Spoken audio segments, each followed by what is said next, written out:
slowly. I only made it to 26. 2, 1. It's John and Peter, Peter, John, and the Two-Sided Podcast. Pete and John, and Peter, and the Two-Sided Podcast. Tune in every Tuesday and Thursday, live on stereo. Yeah.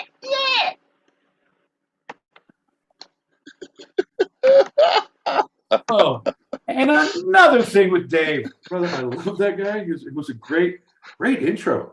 Great intro. I feel like I'm almost on a kids show. I know you could serve what we're drinking at a kid's party. I don't think we would be asked to host again, but I know we could because it's delicious, it's good for you, and it's what healthy bodies and growing bones desire. 9 out of 10 dentists and moms recommend. Speaking of recommending moms, John, let's do a shot. That sounds fantastic, my friend. Sure. Here we go. All right. It is slowly working itself out. Ah, there you go. Now I see you. Hey, cheers. And cheers to everyone. Mm. Hey-o. Right. Hey-o. Set myself up a little bit. Good. You're not doing anything. You're not doing anything crazy. You're not going to have like a whole dissertation, a whole fucking counterpoint ready to go. Are you? Come on, Sean. No. I want to make sure that I can see the comments that happen live on our YouTube live feed, and got my script and got everything going on. All right. There you go. All right. Good to go. All right. Set up. I'm so good. I'm so good. All right, John. I say my lighter's out. Is there another lighter? My kingdom for a lighter! God damn it! Oh, wait. I thought ahead. Man, I'm pretty good. I outsmart myself at every turn. I have a shot poured already after the last one we did, and a lighter in my pocket. I have a song in my heart, a pep in my step, and a lighter in my pocket. Let's smoke some weed and start the show, okay, John? That sounds fantastic. Just need to set this last thing. Vamp, will you? All right, here's the deal. There's a lot of things I can do to vamp, John, but there's a lot of things I don't need to do. I feel like watching you struggle technologically on YouTube Live is one of the small joys that we all get to take away in life. You know, people like to see babies laugh. Puppies take their first steps. Babies take their first steps. Puppies laugh. I don't know what you do with your life. I don't know what kind of animals you have. But I'm saying one little one, if you watch John struggle miserably while he figures out technological difficulties on a Thursday live on YouTube Zooms, man, it warms the cockles of your heart, the subcockles, even the aorta region. That's hard to get to. Wow. I'll have you know. When they do a triple bypass, they got to remove that. Not true. You can't remove the aorta, John. That'd be totally ridiculous. All right, man. All right.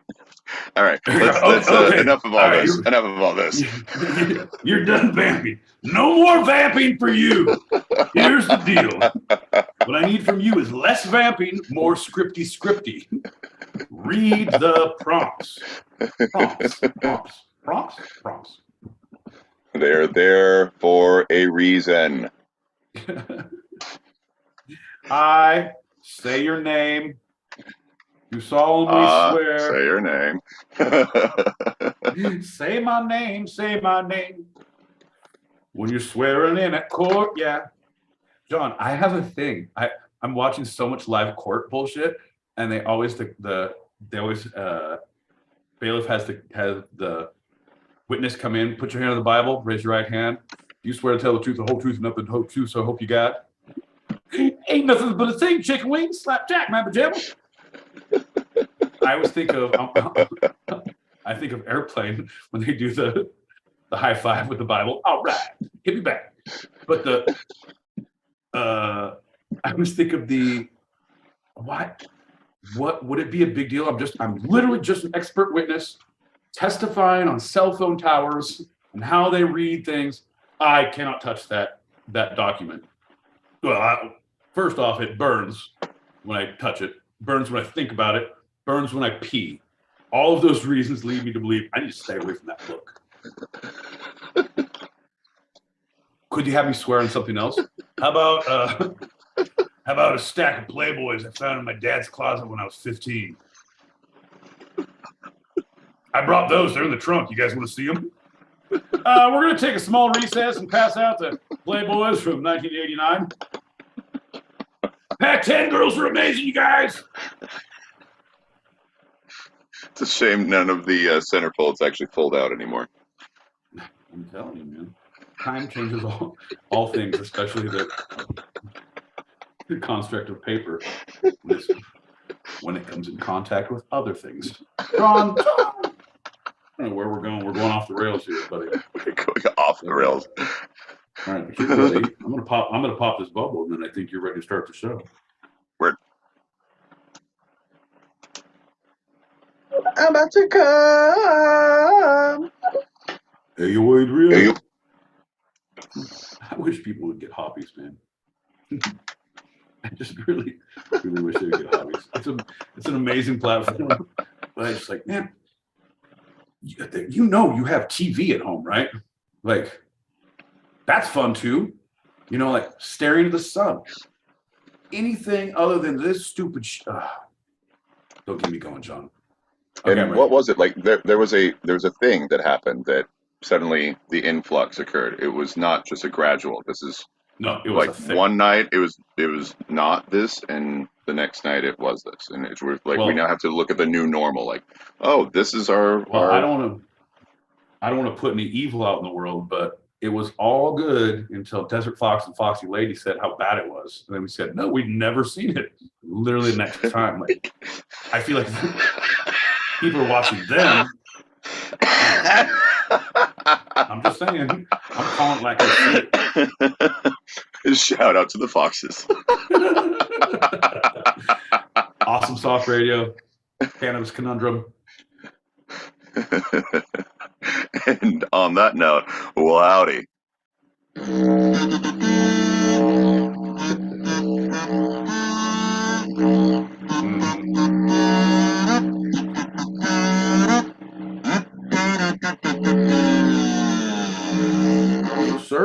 No, sir, I still don't like it.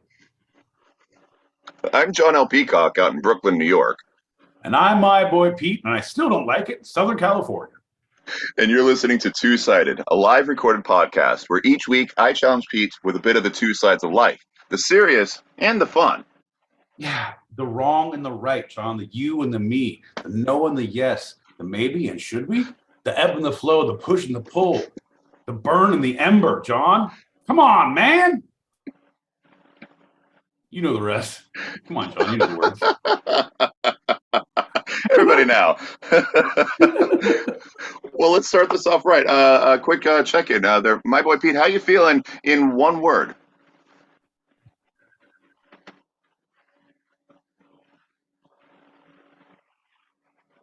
Why?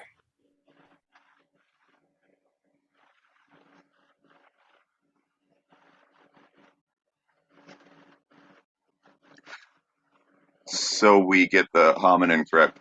Could you use it in a sentence? This is not your check-in. I'm just saying, could you use that one word that was your check-in in a sentence? Why are you asking me that? Okay, everybody.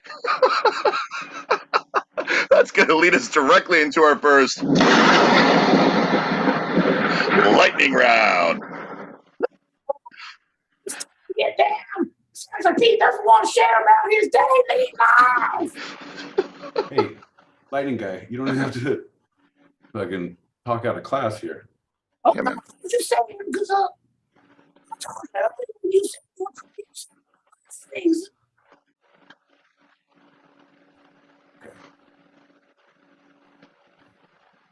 Was that not supposed to happen? Na na na na na na. Don't say thunder around me. That's how I get him, John.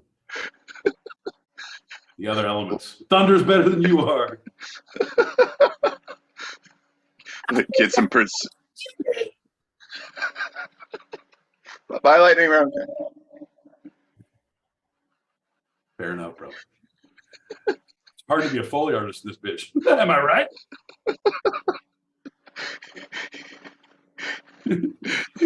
Riding away on his horse. So dumb. So dumb. It was a three-legged horse, everybody. That's why it wasn't a full gallop. Well, yeah. Well, I mean, everyone who knows me knows that I have a halfway house for halfway horses. Nay. Nay. I say.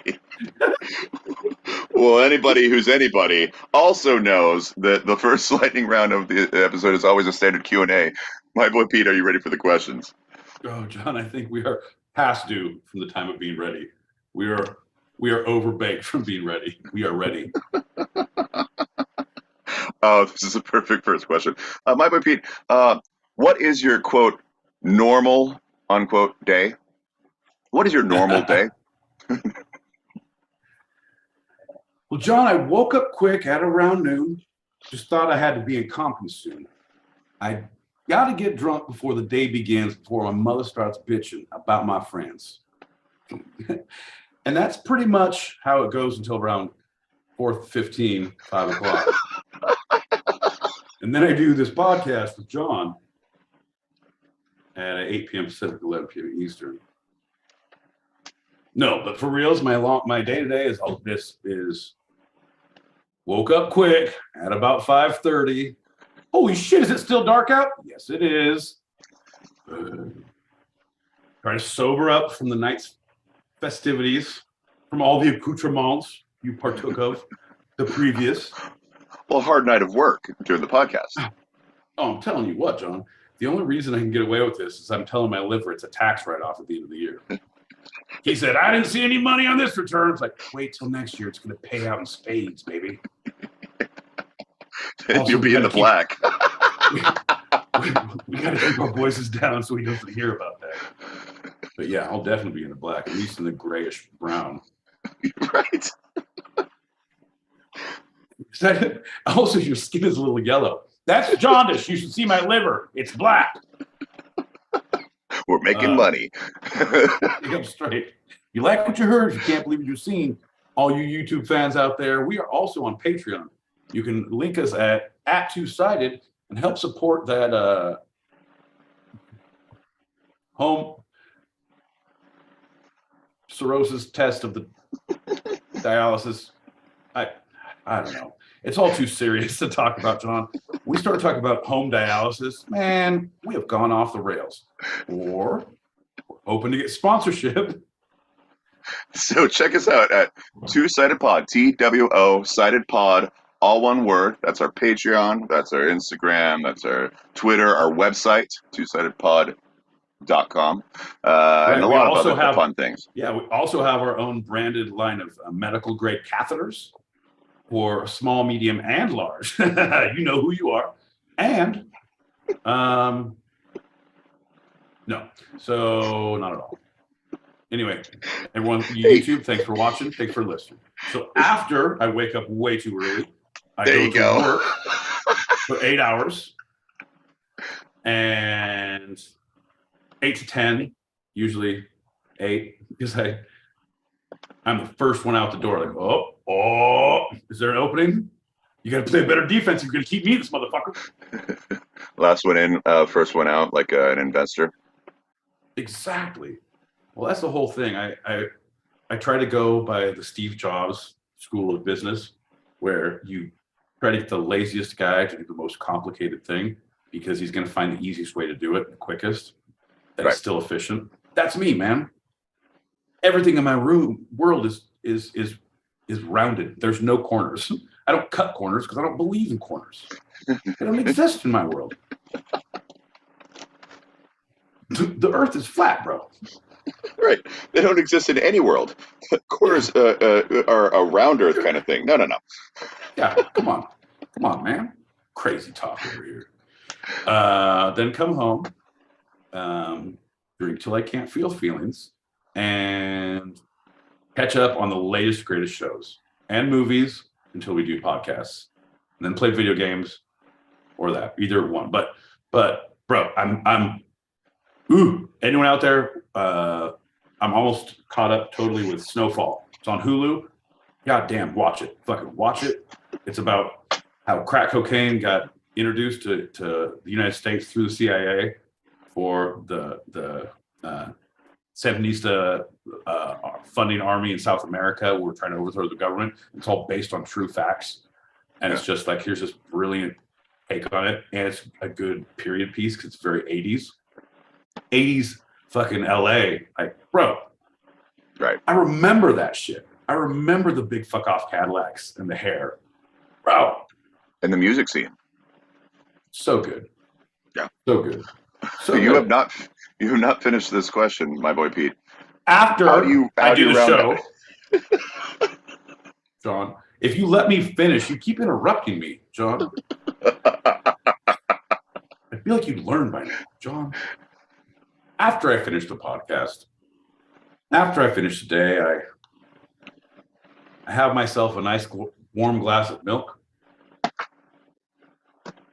And then I pour it down the sink because I'm lactose intolerant, and I do a shot because it helps me sleep better.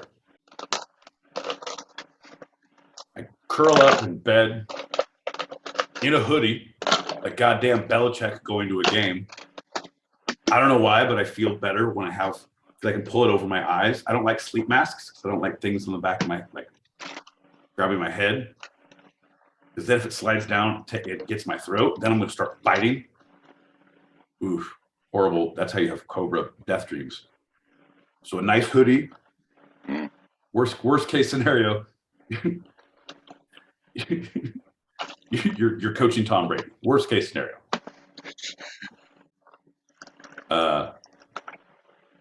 Yeah. So it's about 5:30 to like midnight. Yeah. So I'm getting that's my day. So it's like a 19-hour day. Ish. 18, 19. That's your normal day. Monday through Friday. Saturday, Sunday, John, that's when I get visitation rights for my drinking problem. Wow. Holidays every motherfucking weekend. That's when I get to visit the drinky drinks. No, that's untrue. I still get up at like 8 o'clock. Then go down, walk down to my local coffee shop, have a few drinks first, have a bowl, get your head right, go down and get some coffee and sit there and read for like an hour or listen to a podcast and just like kind of stare off into space. It's awesome. Then have a few day drinks with people, come home, have a day nap, and then go out at night. And then, yeah. That's pretty much my life, John. You want my school schedule, a list of my fears, my mother's maiden name, my last four of my social? Is this how you're stealing my identity, John? What is happening? Are you setting up a hit? Why are you asking so specific? Why am I telling you so specific? Holy shit. You are a good interrogator, my friend. Is that the end of your answer? I'm going to go with yes. I need to shut the fuck up and move on before I get myself into trouble. I believe, congratulations, my boy Pete. That's the longest first question answer for any lightning round ever that you've ever done. Records, baby. Setting records. We could have done our past 3 episodes. I'm different. Yeah, I'm different. The past 3 episodes, we could have fit all 3 first lightning rounds into that one answer. All 3 questions and answers. We could fit all of our Tuesday shows into your serious segment tonight, John. If you want to talk about length and duration of comments, I'm just saying I'm different. Yeah, I'm different. All right, Mr. Different. Question number 2. But my mama says I got Good features. Number 2. Okay. My boy Pete, what is a normal day in the studios of Hollywood? There's no such thing as a normal day in the studios of Hollywood. It all depends on where you are in the production time. It depends who you are in the entire scheme of things. Your normal day could be, I have a 2:00 p.m. call and they need me for 6 hours and I was working on set for an hour. I'm in my trailer the rest of the time. You could have, if you're post-production or pre-production, you could have fucking 18-hour days. You could live in the office for 3 days in a row. Like, no one goes home till we're done. Take naps and shifts, get to fucking work. Deadlines are things you do not miss. Do you ever, bro, have you ever like, oh my God, Mandalorian's coming out this week. Oh my God. Like, sorry, we're really bushed. We couldn't make it out. So you're going to get 2 next week, probably, or we're going to be 1 behind. But anyway, you're welcome. There is no such thing as pushing it back. You don't get to push it back. Right. Have you seen the documentary about Matt Stone and Trey Parker? Yeah.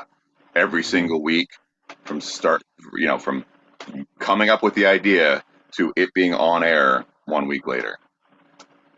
Yeah, it reminds me a lot of the Two-Sided Podcast. At around 7:30 p.m. on Tuesday, we're like, oh shit, we have a show. And 8 o'clock, we started a show. And it's all written down. We have perfect scripts. We know exactly what's happening. Muse Lover is actually from a casting agent we knew over in the UK. Brilliant actor. His name's Antoine Merriweather, given name. You've seen him all around. He does a lot of Shakespeare. Brilliant character work.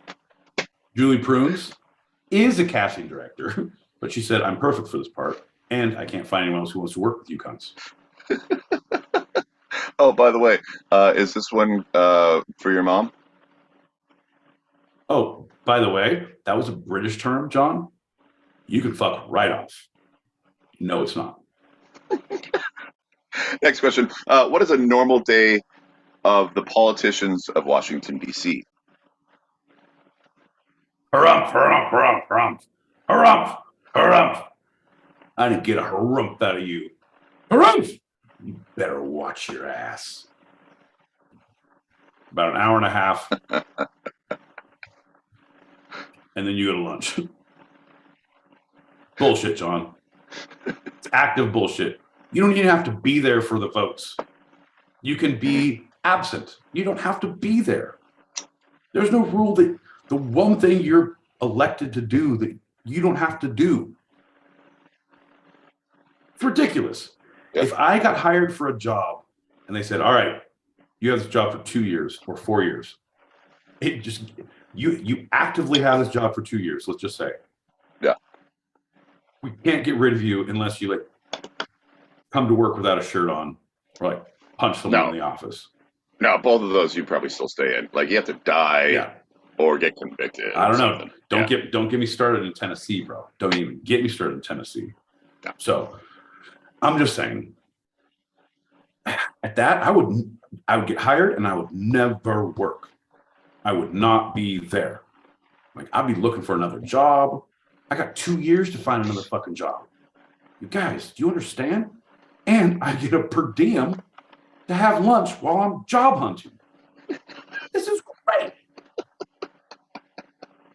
Private sector, John. That's where it's at. Private sector. Finally, this is a quick shot. So just first thing that comes to mind. Can quote unquote normal change? What are you talking about, John? Quick answer. You throw something quote unquote normal, can it change? John, the last 2 years we've been saying, well, this is the new normal, quote unquote. So did it change in 2 years? Uh-huh. Can it then? Therefore it must. So the answer is yes. Come on, John, let's do some logic here. So how often does it change? Every day I wake up, baby. How do you feel that day? That's the new normal. Once I get my fucking pills right, I'm feeling normal again. That's the new normal. Oops, I took too many. That's not normal. What could bring this change about? Anything. Literally anything. We are in such a fucking vacuum right now, in such a charged environment. Everyone. And like it's like being in a hostage situation or living in a war zone. Living fucking you wake up and we're like, you're a little stressed already. Like someone cuts you off in traffic and there's pop, pop, pop. New normal is fucking shooting people. New normal is new normal is new normal all the time. It's fucking unfortunate, but it can change when one person has an instant desire to do something, and now we all have to live with that. And now we all live with that, and now one of us does something else, and then we all have to live with that. Because we're in this pressure cooker, all it takes, baby. All it takes. That's why I stopped smoking cigarettes, because I don't want to be around any open flames with all the gasoline we stand in. I believe in vaping. Unless we're smoking weed, and then I have to risk it all.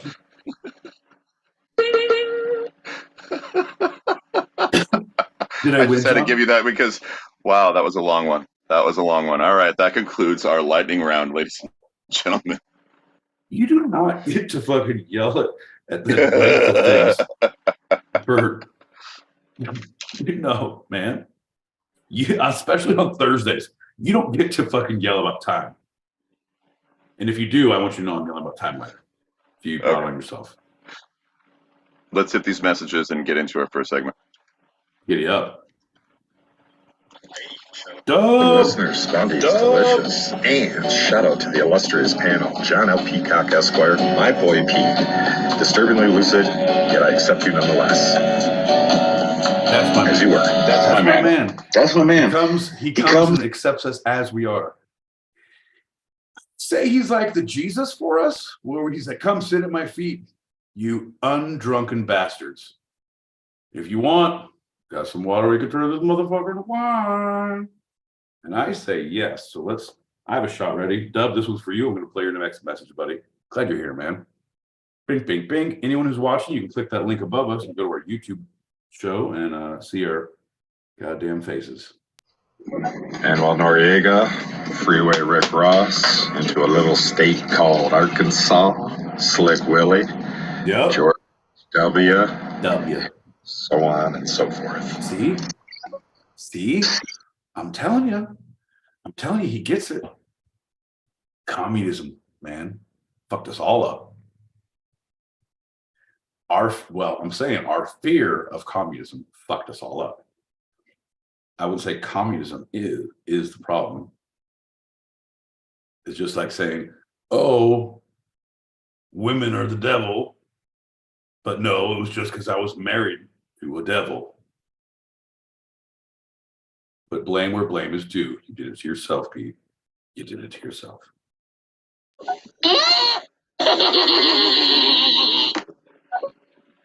All right. Ask and ye shall receive. Receive, and you fucking deserved it. Okay, John. All done with our messages. You want to get started with the serious segment? I do want to get started with the serious segment. And cheers to Dub. I cheers with, but I always have myself on mute for the messages. So it's crazy that we're talking about all this stuff because we're going to be talking about HyperNormalization. Oh, is that? I did that once. I was playing football, junior year of high school, and I jumped for a pass and I hypernormalized my knee the other way. I was in a brace for like forever. They had to do some surgery on it. It's less than hypernormal now. It's just normal. It's normal. It's normal. It's the fucking cat from Garfield. It's Abu Dhabi. It's far away. Abu Dhabi. That's where you'll stay. Well, if you did that and then told everybody while your leg was all mangled up that it was perfectly fine, that was kind of a form of hypernormalization. So you're not too far off the mark. Oh, then I did. Then I started this craze way back when, John. I need credit where credit is due. You guys don't hold a candle to the new normalization, hypernormalization, I like to call it, because I coined it back then, that I have become accustomed to. You are but peasants. You're disciples at the feet of the master of hypernormalization. See what I did there, John? That was hypernormalization right there. So, for those who don't know, because obviously you do, but everyone else, your mom, your dad, those who might not know, hypernormalization is a word that was coined by Russian historian Alexei Yurchak, who was writing about what it was like to live in the last years of the Soviet Union. Right, when it's the equivalent. I always take it. I learned this early on, and it was from. Oh no, oh my God! I was trying to think of a bit I got it from, and no, it's like now that I think about it, my sister. I wasn't there, but my sister was like 4 years old, and she was just scared of everything. And my parents were always trying, like, come on, like, you know how social they are, like, so they're always going to parties and come on, Kate, come on, come meet. And she would, as she'd meet people, like they had all the talks and got her. Okay, so now she did, and she would have big eyes, and she'd come up, you will not hurt me, you will not hurt me, you will not hurt me, you will not hurt me. Because they will not hurt Kate. No one's gonna hurt you. It's okay. It's okay. They're friends. You will not hurt me. You will not hurt me. So to me, the hypernormalization, I always made the joke. It's like when you're on the Titanic and you're all up at the bow, like, we are not sinking. We are not sinking. The band is playing. We are not sinking. So we're like, oh, we're not sinking. And we all go by those rules until, we're sinking. Until it gets too real, where you can no longer deny the normalization behavior. Where it's like, oh, there's a fucking civil war. That's not normal. Okay, right. And it doesn't really explode into the realization until it's like the end, the very, very last day. The wall falls. Oh, right. Things are okay. So yeah, what he said was that last decade, the 80s, when everyone from the top to the bottom of the Soviet society knew that it wasn't working, knew that it was corrupt, knew that the bosses were looting the system, and knew that the politicians had no alternative vision. And your chat claims they knew that the bosses knew that they knew. So everyone knew it was fake. But because no one had an alternative vision for a different kind of society, they just accepted the sense of total fakeness as normal. Well, not only that, but it was also, if you're talking the Soviet Union and the Iron Curtain, that whole thing was also fear-driven. It was, you don't say anything, otherwise something bad happens to you and someone else you know. Like, oh, you think this is bad? I'll give you something to cry about. Yeah. And that's the civilians and the government. So like everyone in the government, everyone knew, and yet they were carrying their duties, whatever it was. Yeah. Head of the KGB, the president. Mr. Gorbachev, tear down this wall. I came in like a wrecking ball. Soviet Union must fall. I came, I saw, I did. Democracy will rule again. They were so messed up that they were taken down by late stage Alzheimer president Ronald Reagan. Yeah, but fuck that. Nancy was rolling that ball. You know that she was pulling all the strings the last 2 years. Yeah, just say no. I digress. So I say maybe, John. I'll maybe listen to the rest of this show. Maybe. His historian wrote his findings in English, and so the second half of the word normalization is spelled with a Z, but it became quite popular in the UK, so it's also spelled with an S. Just check it both ways because of a documentary, and we'll get to that. But Can't wait. This is Adam Curtis in his Adbusters magazine article. Quote: I thought that's a brilliant title talking about Yurchak's hypernormalization, because although we are not in any way really like the Soviet Union, there is a similar feeling to our present day. He's speaking in 2016. Everyone in my country and in America and throughout Europe knows that the system that they are living under isn't working as it's supposed to, that there is a lot of corruption at the top, but whenever the journalists point it out, everyone goes, wow, that's terrible, and then nothing happens and the system remains the same. End quote. Yeah, but I don't know, John. I feel like that in that remark, there's very few things in life that are fair. And I feel like,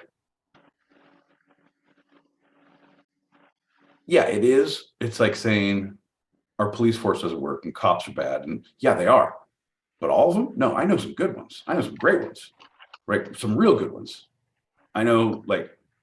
But that's people. That's not the system. But right, it's not the system. But the system, because the system is set up supposedly correctly. It's the laws we pass intermittently to change things along the way that we pass in our two-party system, that we have with our checks and balances, that pass all of these litmus tests that we set up because the system works, but we as a people are fallible. We have convinced ourselves across party lines, like there's stupid that is just so abundant and so progressive and so prevalent that, you know how much I love conspiracy theories. I don't believe them all. I don't believe 99% of them. I love them. I will chop it up all day, but like people who are full on, like, it makes for good TV, but that we can get to this point and then pass laws accordingly that are so draconian that we can repeal things that are set up for institutional betterment. Basic human rights, yeah. Right. Are suddenly gone, where Mexico just made them a human right. Yeah, that. Right. It's the people who are passing the laws. The system, technically, if you get down to the brass tacks of it, the blueprint is okay. It is not up to date with what it should be. You should make some definite tweaks because you see how people are abusing these big gaps, these big loopholes. But at the same time, the idea of how it's set up is okay. It's okay. It's not what I would like. I would like to be an autocrat myself. I would prefer to be a demagogue. Like, I'm not the god, but I'm a god. I would like to say at every beginning of every rally. And I think that really gets the people going, John. It gives them what they need. Fire in their belly, John. Ain't that right, John? I'm not a gog, but I am a demagogue. Anyway.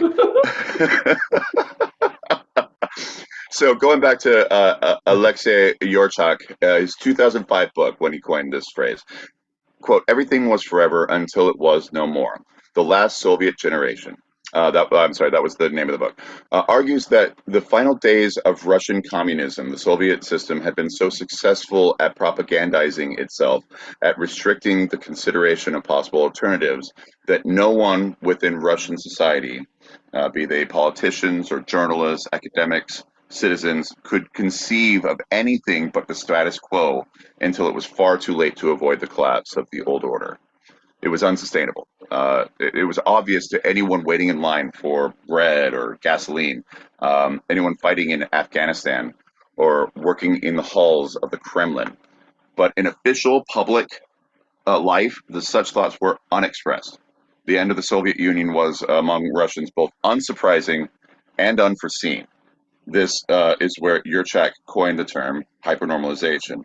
to describe this process of an entropic acceptance and false belief in a clearly broken policy and the myths that undergird it. Undergird. Nice. You came in like a wrecking ball on that one. So it gets weirder when you try to define the term outside of the original late stage Soviet context that your check was looking at. This is from Define, an online dictionary. Along way, it's the same definition with the Urban Dictionary. You might know that one, right? That's I'm a big fan. Yeah. So it is the surreal state of late stage communism in which brackets semantics basis of consensus reality is absurdity. Analogous to the brackets hyper-real state of late-stage capitalism or postmodernism, in which subjective individualistic reality referentializes into intersubjective synthetic, in parentheses, reality. The Urban Dictionary uses it in the following sentence. HyperNormalization was an absurdist era of consensus reality that befell the Soviet Union in the early 90s. Takes it, dumbs it down, but the idea that they were classifying, I feel like it has to be redefined because it's not, it's the same thing as disinformation or propaganda, or these are all tools that are used along the way. Fear, propaganda, that prop up this facade that we can then all adopt in our day-to-day. Like, this is, hey, I guess we're this now. I'm like, what are you gonna do? It's not, I think by using the, yes, I think originally coined in the 80s in the Soviet Union for the turmoils, the struggles that were ongoing at that point, but we shouldn't have a word for it. We had defined it then. If you go back in history, yeah, all of this shit. You could say this about the French Revolution. This was a lot of the, because let them eat bread, let them eat cake. Right. Let them eat. Yeah, the whole thing was very, until you had the peasant uprising and the bourgeoisie was running, and like it was very specific until it happened, the tipping point. Yeah, further back, the Roman Empire fall, right? It was so corrupt that that's what destroyed it. But they said, oh, suddenly some barbarians came in and they did it in one day. No, at two, Brute. Yeah. John, this reminds me of when the cavemen first discovered fire. Oh, fire burn! Oh, fire burn! Oh yeah, fire burn, baby. So we want to not confuse it with the term hypernormal. Hypernormal means... I'm excited. Yeah, I was going to let you finish, and I have a third. I have a punchline. So you do your quick definition. I get your tip coming in. Hypernormal means an adjective describing the horrifying mundane, so overly normal that it's creepy. Hypercolor was an awesome T-shirt brand back in the early 90s where it was blue, but when you got hot, it would turn pink.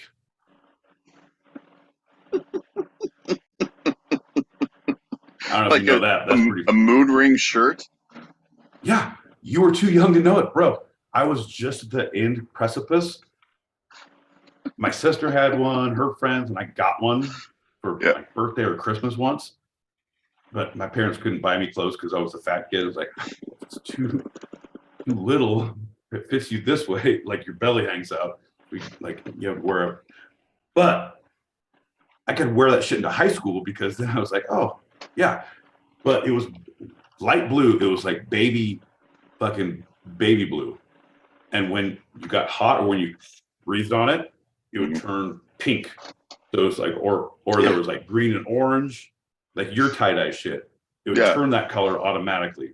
Like, oh, I just don't think it was a good viable economic plan for them, because how do you produce that much hypercolor? Or that's why I have cancer today. Either way, class action or not economically feasible. Either way, hypercolor, folks, look it up. So, putting the term to more modern concerns, Adam Curtis wrote, quote, "Hypernormalization wades through the culmination of forces that have driven this culture into mass uncertainty, confusion, spectacle, and simulation, where where events keep happening that seem crazy, inexplicable, and out of control, from our former president to Brexit, to the war in Syria, mass immigration, extreme disparity in wealth, and increasing bomb attacks in the West. This film, his documentary, shows a basis to not only why these chaotic events are happening, but also why we, as well as those in power, may not understand them. We have retreated into a simplified and often completely fake version of the world." Oh, you simple, simple slut. How do you not understand what's happening? What are you talking to me about like that? Oh, I'm a documentarian. I can do what I please. John. That's what you got? John. That's what you got? I had a few things, but I didn't write them down. And I saw Bloku came on, and I was super excited. It's like, goddamn pad and paper out. He came on the worst time. Bro, I've been trying to derail, deride, belittle all the way through. And it's been working thus far, but you came in on a very dense portion of this show. I need you to rip the first chapter out of your book, throw it away, and stand at your desk and say, "Oh, Captain, my Captain. John, let's do a shot." All right. That sounds good, man. Folks, ladies and gentlemen, boys and girls, children of all ages, we are the Two-Sided Pod. We are here every Tuesday and Thursday. Thursdays, we are live on YouTube. Our handle is at Two-Sided Pod, all one word. TWO Sided Pod. At Two-Sided Pod, all lowercase, all one word. Pretend you're drunk and slurring your words when you say our name. That's how you pronounce it. Thanks, folks. Chink, chink, chink. You're welcome for listening. Cheers. Ew.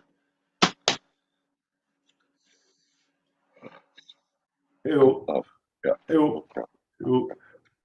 Okay. I'm good. Come on, we only got an hour and a half to go. 17 more shots, baby. I like to line them all up so I know exactly what I'm dealing with throughout the night. I've learned that I pour 25. I usually have 4 or 5 left. Yeah. But I don't want to ever be undercut on what we're doing, John. Right. It's better to be safe than sorry. Yeah, I don't want my liver to fucking think less of me. So, a review of the film. But in 2016, when the film was released, a popular documentary filmmaker, Adam Curtis, released HyperNormalization. In the contemporary, extremely complex society, we base our lives on illusions and lies. Though we know that they aren't true, we believe them nonetheless. From the free market through the internet to international politics and history, our reality is created regardless of what is actually true. I just have such a hard time because I can't write down. So it's like I can write down my jokes, but if I don't remember what your words were, it has no context. So I can only get like the last one. Their lives are based on illusion and lies. Well, mine's based on crimson and clover, baby. Over and over. If you talk slower, but I know you shouldn't, because if you do, we'd never get through the show. I'm just letting you know, I have a lot of jokes coming in hot. I'm ready, baby. I'm ready. So I could go back, but I don't want to. So from now on, just say, wait, and I'll just wait. You write it down, then I'll continue. And I'll talk at the same speed, but like... Yeah, no, let's do this. I'm going to use my better judgment. And when you hear me, you just stop talking. I'll make a joke. and then I'll stop. Because if I say, hold on, I might as well say the joke because it's going to be better. So we're going to try this. We're going to test drive it. You know, test drive dummies. Yeah. Okay, John, let's do it. Continuing with that review.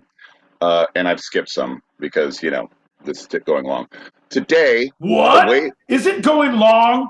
It can't. What, John? I feel like your sense of normal time passing is a little skewed tonight, John. First, you're talking about me about my lightning round timing, and now you think you're going long? It's barely 9 o'clock. We've only been going for 7 hours, John. The way I see it, John, we've only just begun. Today, a way forward seems difficult to conceive. The search for a solution to systemic problems led to political polarization, with a growing ideological gap between Democrats and Republicans in the U.S. Should we introduce... Very difficult to conceive. But there's clinics for that. If you're in the right states, it can help you conceive these ideas. But if you're in the wrong states, you'll have to travel to other states to get those ideas taken from your mind. Nah, that didn't work. John, what's up next? Should we introduce radical changes in society or stick to the status quo? I think if you're asking questions, I prefer status quo, but not this status quo. I want the status quo from long ago. I prefer the status quo where we could smoke in the office, have cocktails at noon, and if I didn't get a smack on the ass by 10 a.m., I didn't know I was doing a great job. I want to know where I stand in the world and be able to smoke and drink all the time. I like you've really updated that one for the times. No, there's no updated, John. You're Maui. Nope, I am not, I won't, and cannot be. I am what I am, and that's all that I am, John. So, taking all I can take, and I can't take no more. All right, all I need is a little fighting room. What does Curtis's hypernormalization teach us about modern paradoxes of our society and the illusions that we deem true for our own comfort? They teach us you can park two different boats at this paradox over here. It's if there's a paradoxes, that's 4 boats. Yeah, do the math. It's all right there, you guys. Paradox, 2 on each side. That's 4 boats. Paradox, 4 boats. Look it up. The real world is as complex as what my boy Pete just said. And nowadays, it's impossible to comprehend all the factors that shape our reality. Our minds aren't capable of grasping all politics, economy, and ever-appearing new technological advances, since successful studying of each of these subjects individually would take a lifetime. Oh, John, you simple slut. Your mind can't comprehend these economic things that may take a person a lifetime, but I understand in a moment, in a glance, John. Oh, you simple slut. If you're going to call me a simple slut, at least call me Joan. All right. In Curtis's... It would be Jane, you ignorant slut. Well, I figured, Jane. You know, you were saying simple, so I was going to augment it a little bit. Well, I was just using a term for you being a slut and not comprehending the changes that are happening economically, globally, socially, that your mind can't possibly comprehend. You took all of my comments and referred it back to Saturday Night Live 1978 with Dan Aykroyd and Jane Curtin, and you thought that's what I was doing? John, you simple slut. Man, I doubled down. You did too. There's no winning this battle because you're not gonna understand when you're beaten. Well, this is the new normal. So It's like we fighting. get it. It's like fighting a crackhead. He won't stay down. Jesus Christ. You ain't gonna catch him. All right, we get an insight into how governments and corporations create a quote fake world, a simplified version of what and why is going on. Curtis balances on the boundary between conspiracy and documentation. Yet hypernormalization can give a new perspective on current events and our own lives. Yeah, man, but okay. All right, no, but for reals now, for reals. All funny. Ha ha ha ha ha, laugh, motherfucker. But it could give us insight on our own lives. But why? I think that is one of the ideas of hypernormalization is no one wants to feel that way. No one wants to, it's like in fucking 12 Monkeys or fucking Matrix when he unplugs. Like you get out of this normal situation and not here's your life. Oh, you know the truth now. Yeah. Welcome party. Can I go back? Nope, sorry. No takesy backsies. God damn it. I can barely conceive of this. Crimson and Clover, I need you now. If I ever have bodyguards. And over. If I ever have bodyguards, I'm going to name them Crimson and Clover. Don't care their gender, how they identify. You are Crimson, you are Clover. But I over and over and over and over. I mean, you're right, and you use a pop culture metaphor that has been kind of hijacked, like taking the red pill. That's that people who are deep into conspiracy theories are right, into all that stuff. This is kind of scientific. Like, no. I know you said pop culture, but that's why I went. I'm trying to make it to a reference. It's an easy reference. But I said like 12 Monkeys, where it's okay. You know the truth, and here's what is or fucking if you want to Memento or a love story, or with Christopher Reeve before he was paralyzed. Didn't like horses back much then, did you, Chris? All them acting jobs were real nice, weren't they, Chris? Anyway, too soon? Too soon. Hey, not soon enough. There. Too excited. I'm just saying I'm making a reference to it is we have been conditioned, I feel like, since fucking 1900s, 1800s. No, for life, literally. If you look, because we said go back. Right. It is easier to keep your head down. It is. Right. I can have a better life. Personally, I want this for the world, but am I going to put my neck out and my livelihood and my idea of, even if I don't lose anything, now I'm, oh my God, I feel that I have a mental issue. Yeah. I'm thinking too hard every day. Man, I say every day, I wish I had like 20 points off my IQ. Like right now I'm at 75. I wish I was at 72. 20 points off my IQ. See, John, what I try to do there? But ignorance is bliss, though, right? Yeah. It is. Unless you know. Hold on, bro. Hold on. If you think too hard, you hurt too much. Or in some way, shape, or form. A lot of times, like, oh, you can problem solve at work. Great. Now you're the go-to guy. Okay. So does that help me more? Like, cool. Play that out. I got this. I got promoted. I'm now top management. I'm now the head of the department. I'm awesome. And now, how do you feel every night? Fucking blasted. Yeah. Fuck this life. Yeah. Hey, remember 10, 15 years ago when you could have just shut the fuck up in that meeting? Yeah.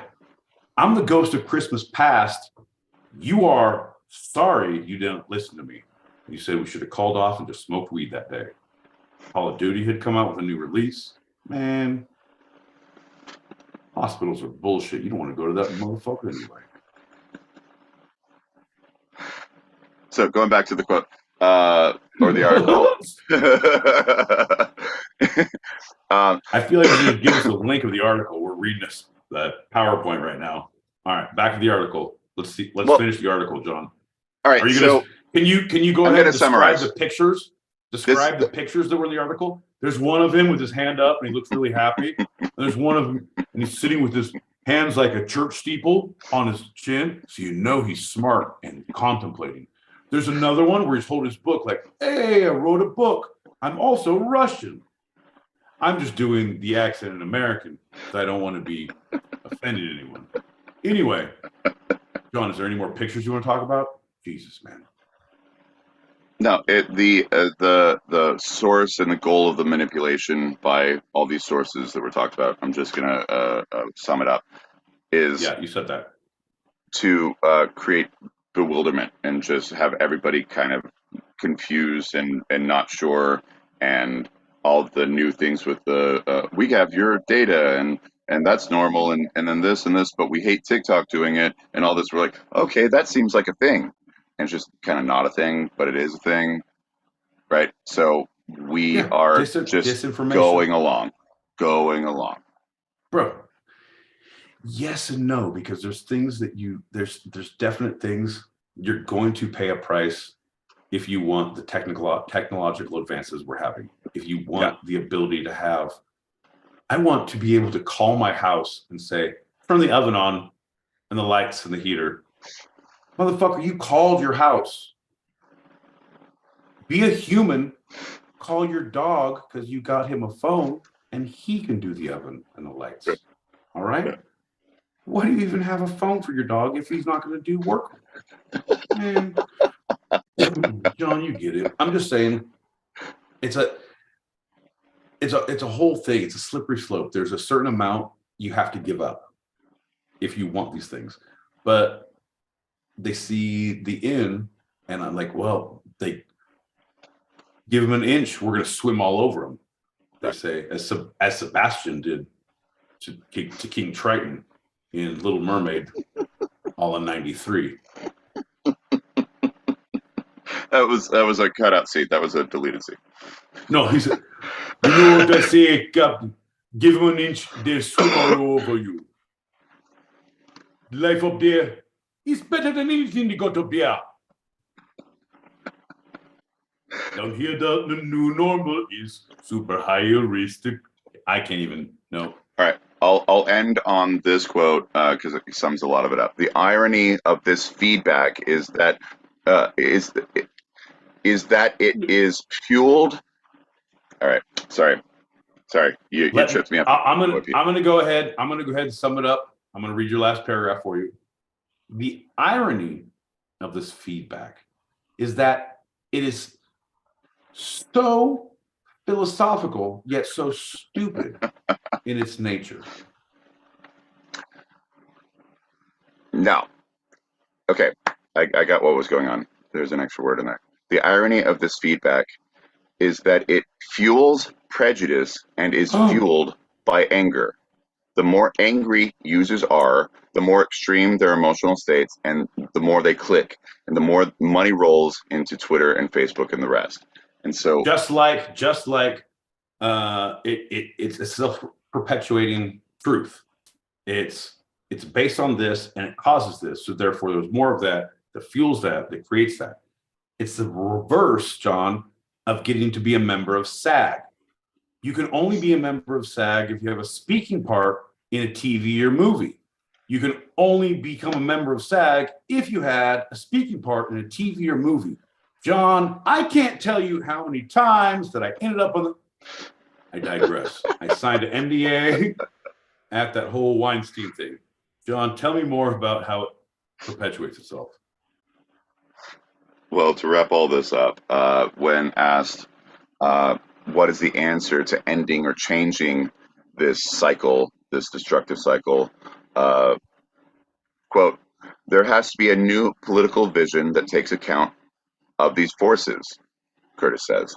I don't know what that idea is, and I don't see it as my job to provide it. My job description is to make people aware of power, to let them see forces around them, the things they don't see.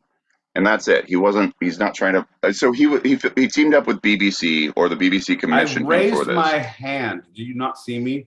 You don't see me. Actually, no, you don't see me. We already established that. You don't have my video up. I was trying to be like. I do, but I was reading, so I didn't see Alexi it. Valier said, I don't have the answer, and it's not my job. But John, you know who did have the answer? John, do you know who had the answer? I don't. Who did? Oh, a little unbelievable artist that we like to call Whitney Houston. Oh. I believe the children are our future.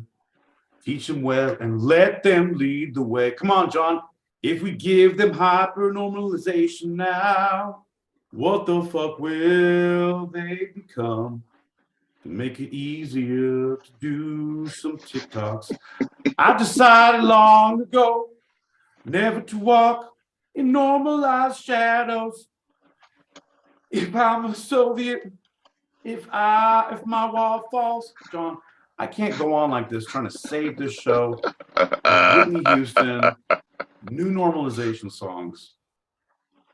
I'm glad that you summed it up with Alexi Malachek's book. And I feel like at the end of the day, what you were truly trying to say without reading the script, because you've done all the research, you felt all the feelings, you know exactly what's happening. I feel like really, John, what John was trying, this is a little episode after John's Thursday shows when I go on a tirade to try and end this motherfucker real quick like. We call what John really meant to say was, John, how do you feel about this? Well, I guess the goal of all this is that those who report on these kind of things, that's their job, to get the information out there and affect the little ripple effect. And so, sometimes people have to just talk about it, even though they don't know a whole lot, but they know some, and they try to check their sources and all that, or they don't. Question the people you get the information from, but also receive information from a lot of different people, because that's what we do. Okay, I didn't think that was going to be your takeaway, John. I like that. I like that was your head was at, because my first thing is like, hey man, there's just people out there reporting, just letting you know what's happening. I take umbrage with that because that's like a National Geographic photographer. It's like, oh, here's these 12 baby deers that are about to be killed by a cobra because mom's gone. No, motherfucker, you get up, you save those goddamn deer. That's why I could never be a facts reporter or a National Geographic wildlife photographer.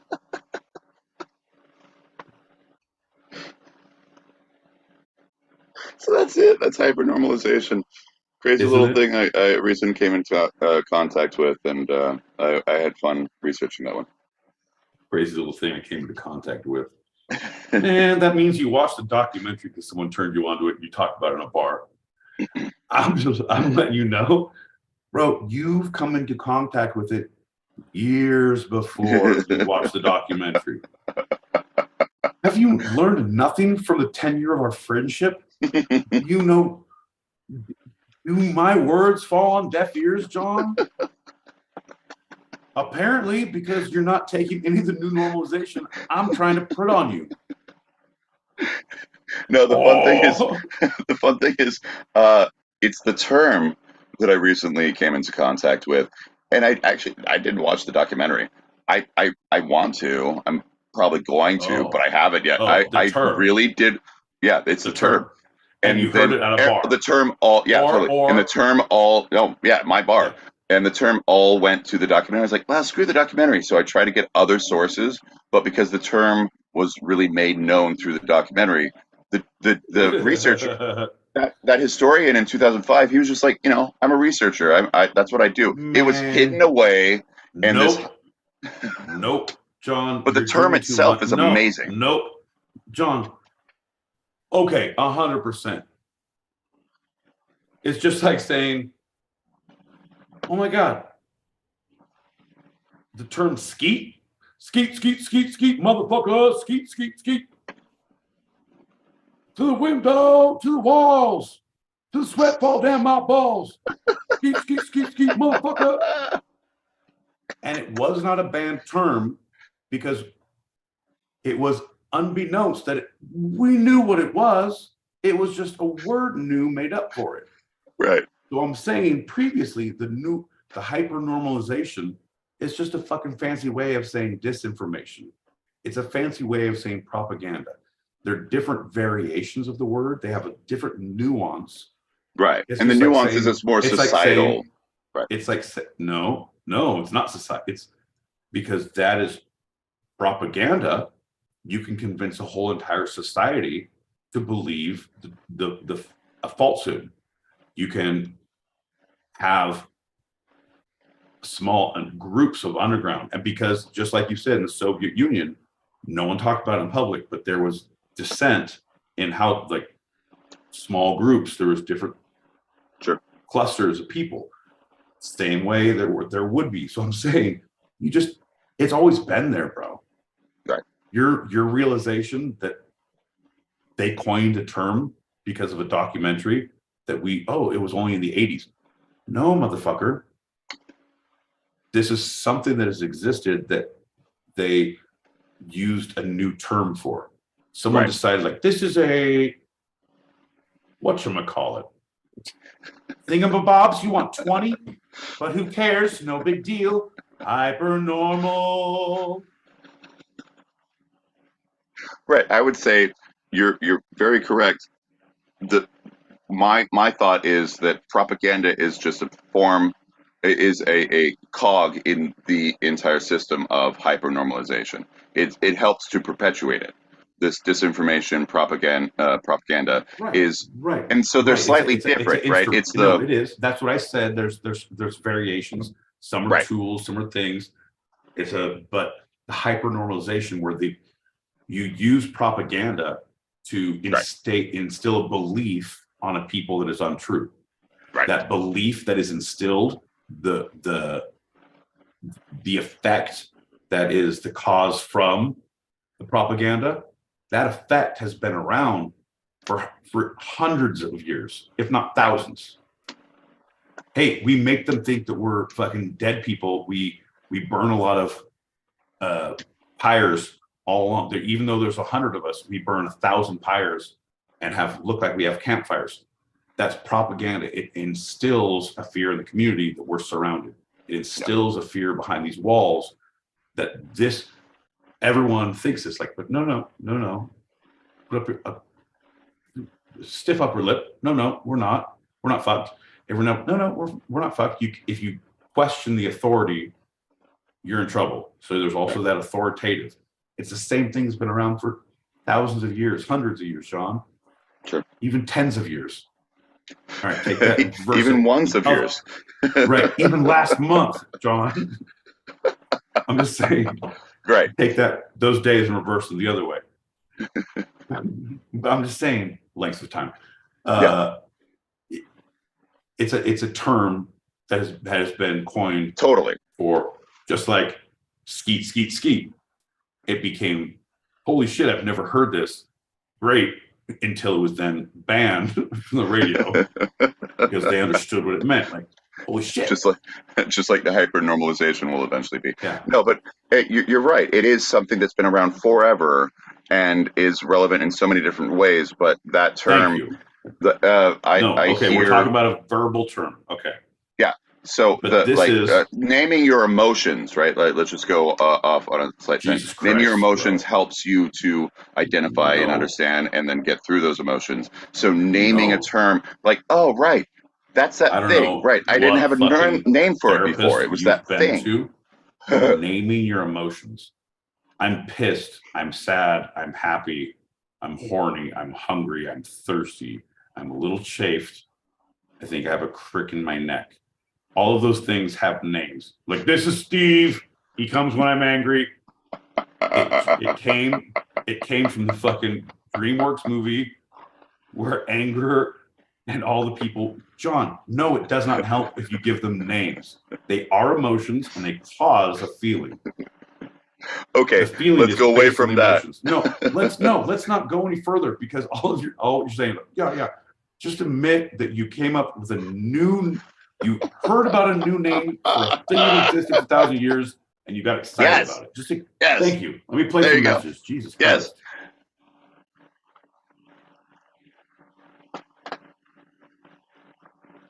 Yeah, it was 2 hours ago. We talked about this.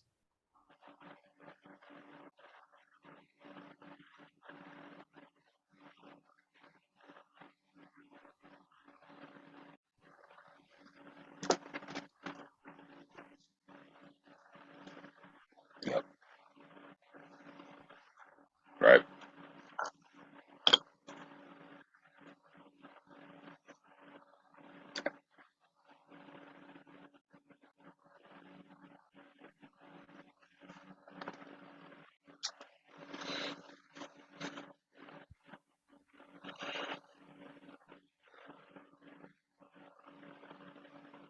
Right? Yeah. Right? Yep. Right? Oh my God. How come he can't do the research and you just try to fucking stutter through it? John, I know that was a little tough. Wow. All right. Hey, pal, I'm a little touchy on this because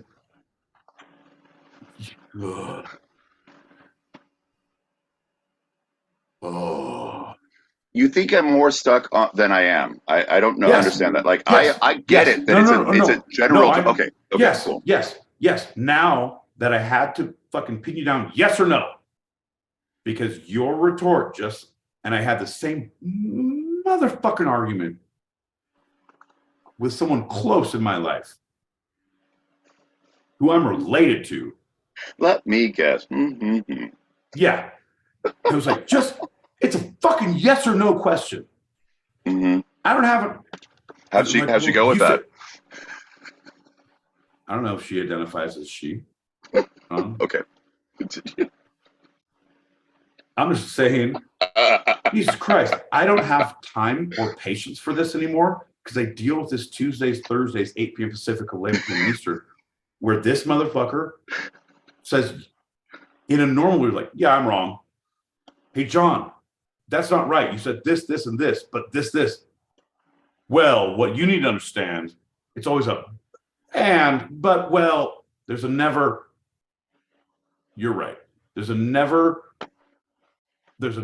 correct. There's a never bing. Yes. There's never the fucking bell I get at the lightning rounds. That drives me insane on a fucking conversational level. It's like watching a porn with no climax. I don't even know when this motherfucker's gonna end. I just pushed the envelope, was breathing real hard. No, we're gonna continue. Fair enough. Oh shit. This is all going not according to plan. Hey, let's not hit all of these. You pick and choose. HyperNormalization. I read that book. Oh shit.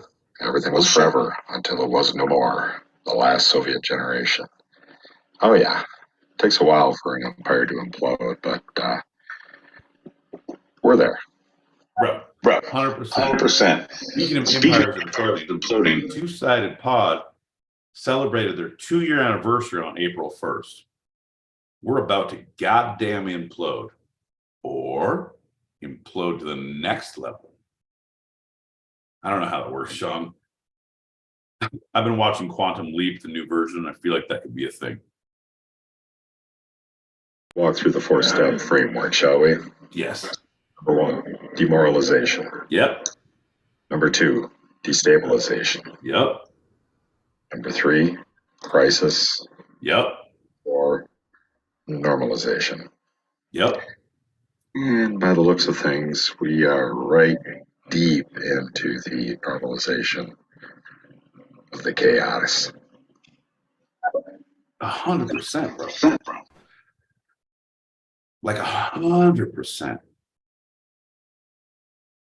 And it's crazy that when you look back at things like this, when people have written books and there's been TED Talks and there's been people preaching this message throughout the years, like, and at those times, like, man, you crazy placard wearing motherfucker, the end is nigh. Man, shut up. But when there's specific facts and you don't see them and they come to fruition later on, like, oh, hey man, remember you laid out all those stages of grief? I didn't listen so much.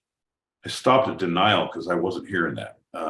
What else do you have to say? Because I think I'm on the 4th or 5th one. Right. It's suddenly we realize that we are the oldest living democracy as a country in all of recorded humanity. USA, USA, USA. Burn it down. Past our prime. Past our prime. Past our Lock prime. us up. Jump the shark. We did jump the shark. Right. Hey, tell them, Fonz. So you were saying something about don't play. You were saying something about don't play messages because you wanted to save them for your fucking hope chest. Why do you want me to not play messages? Why do you not play messages? We there have a lot of messages, and we could save those for the green room because they'll all continue. So if there's ones that you want to play, or if there's some you want to skip until later, that's all I was saying. Oh, I'm sorry. I meant to do this with my hand next to my mouth. Sorry. Do what you want. No. Your breath smells of garlic and failure. Please don't get that close to me again. Here's the deal. I will skip messages, but I will play them because I'm not going to keep on going there's pertinent messages that are topical for the moment. John, remember how we talked about me stopping for jokes when you're talking? Me stopping my talking for your jokes? No, wait. These are the moments. This is the talk that we're having. These are the jokes and the inserts. We'll play them an hour later and they mean nothing. Remember how you get complaints about that? So you fucking handle your thing. I'll handle mine, John.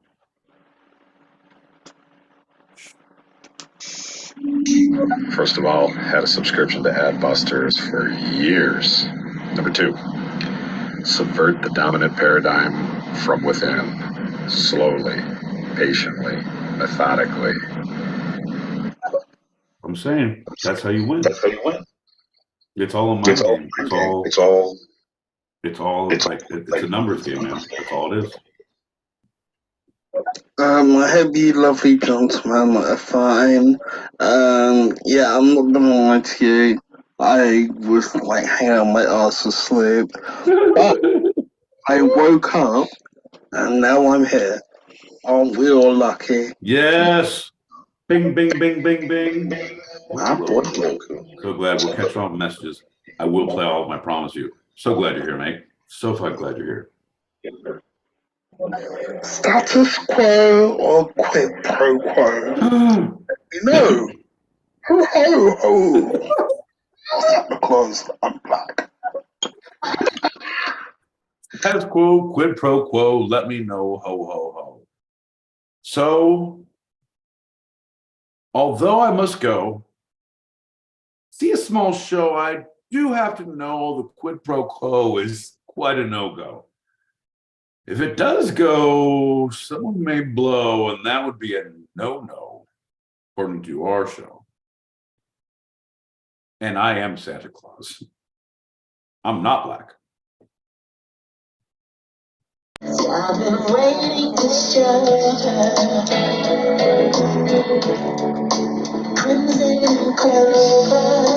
Bam, bam, bam.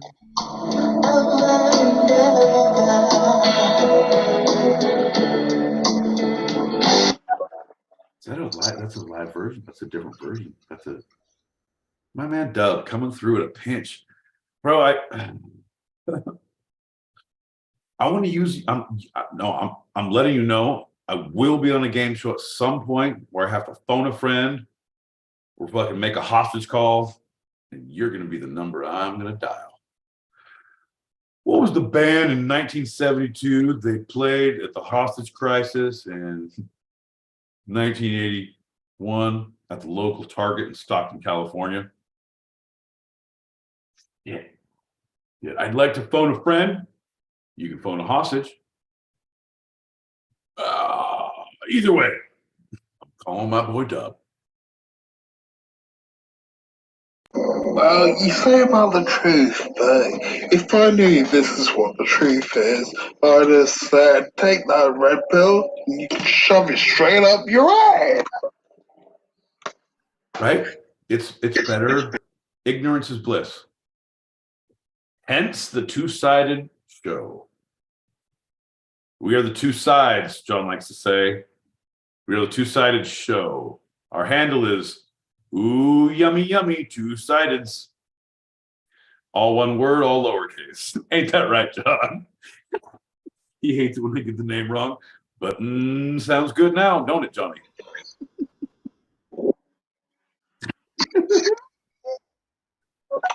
I love it how you say, I don't want to offend anyone. As an American, it's like, not something funny, but too late. You're born into offending everyone because you're American.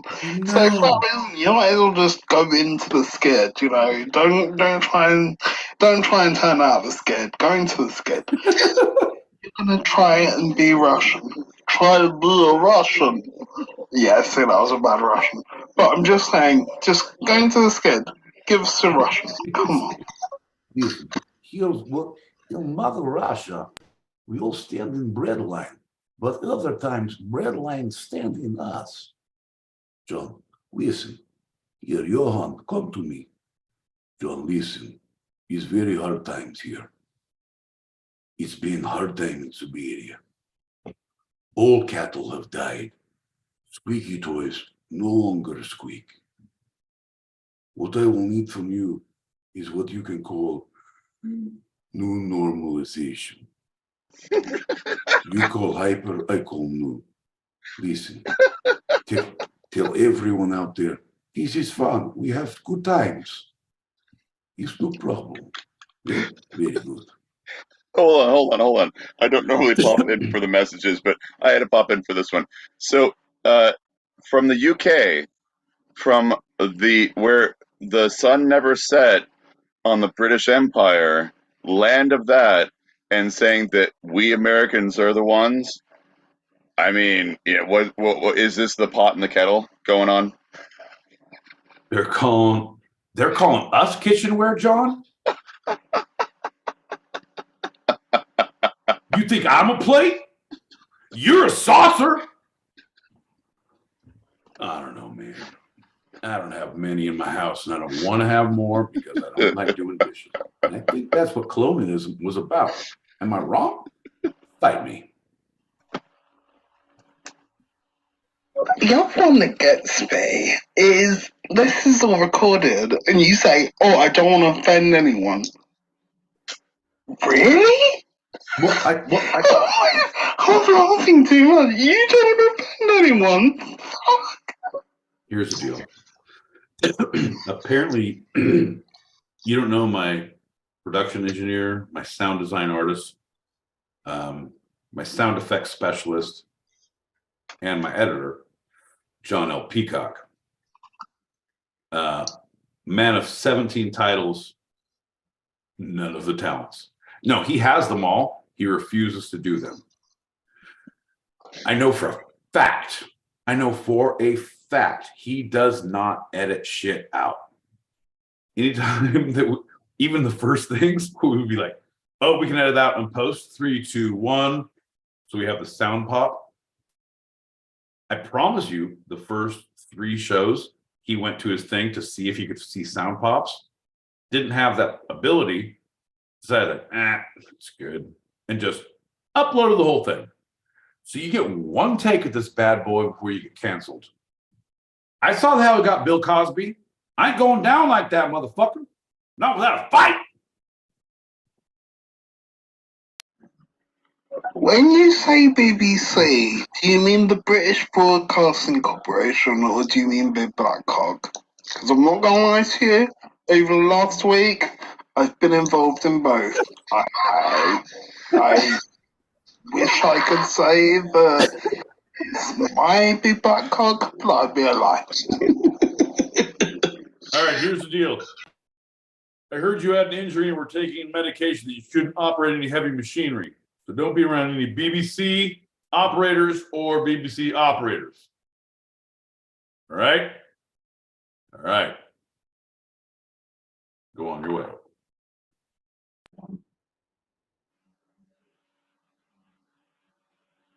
Do you guys just stop and think to yourself, WWCG?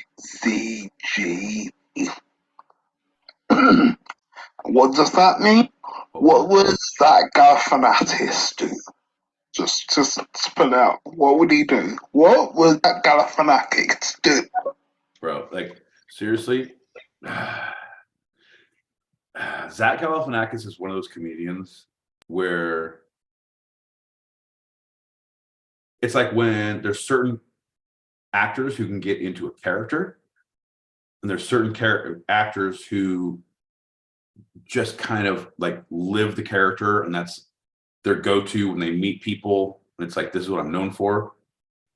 Zach Galifianakis, you can see him, you can see bits of him a lot of times, like in interviews or with when he has other comedians with him, when he's friends with him. If he's just in an interview, it's fucking Zach Galifianakis who's on stage, who's in The Hangover, who is in just like it's 100%. But it's that who's the guy, John? Man on the Moon. Here I come to save the day. Andy Kaufman.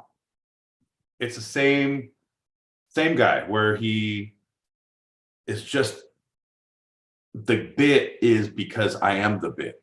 It is a I don't take it off until I get home. And I rarely get home. Home is where the house is. Turns out I'm renting a bungalow up in Toowoomba. I don't read lips. I only read feelings, John. Right now, your aura says you need me to talk more. John, I will. It's that whole thing. I love the idea, but it's so hard to pull off. It's so hard to pull off. Like to really commit, if you're going that hard and not feel. If you don't think we've gotten criticism for some of the things we've done, if you don't think I have gotten criticism for some of the things I've said, you are sorely mistaken. And I know that, like, don't read, like, man, we don't have a social media person. I do most of the Instagram and read shit. I send shit to John. He doesn't read that. Just like, shit, you don't read emails. John, I don't know, man. Here's the deal. I'm going to give you John's home address. You send him mail and threats. And then therefore he'll read the email. Slide into my DMs and I'll give you his address. Anyway, it's hard because when you get that and you see that, like, ooh, okay, that's a tough one. So you're gun shy. When you come into these things, like, you're a little gun shy at certain times. Like, fuck, I don't want to get blackballed. Like, at this point, like, whoa, Bloku, no puns on blackballed. That means when you're drummed out of the industry, not the BBC that you're thinking of. Well, using that term, pot kettle, and you know the next word. You know the next word. Loco out. See, John, that's funny. So, I didn't even, you did the half of it and he called you out, and I was like, yeah, kitchenware, because I think it's hilarious. But yeah, I didn't even think about that. John, what have you done? Let's cancel him. Cancel him. Let's send him down.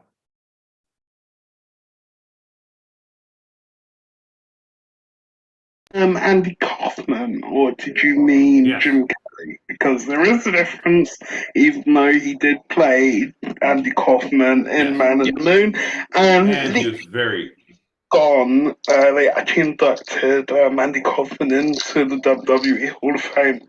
I'm not gonna lie, the WWE Hall of Fame is a pile of ass, but it was sorely deserved.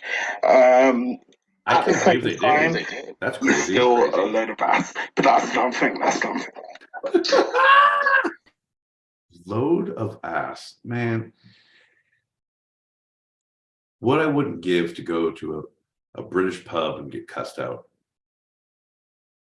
Like, number one, John, I'm not scared of getting in a fist fight because headbutts are illegal and they don't have firearms there.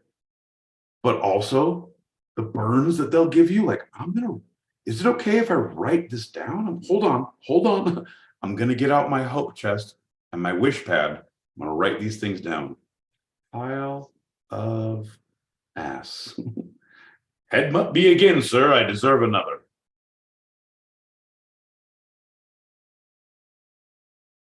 No, not so much. I don't. All right, John. We're through the messages. We're through the messages. Let's save the green room. What's your next thing? Well, my boy Pete, my next thing is obviously the next lightning round. Fuck.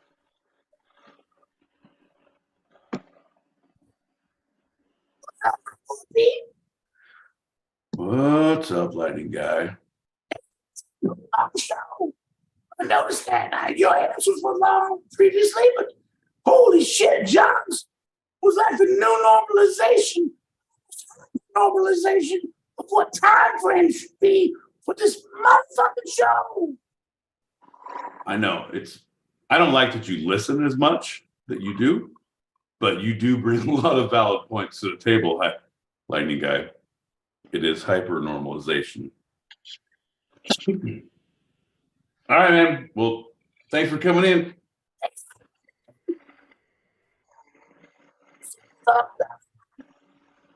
Yeah, bye.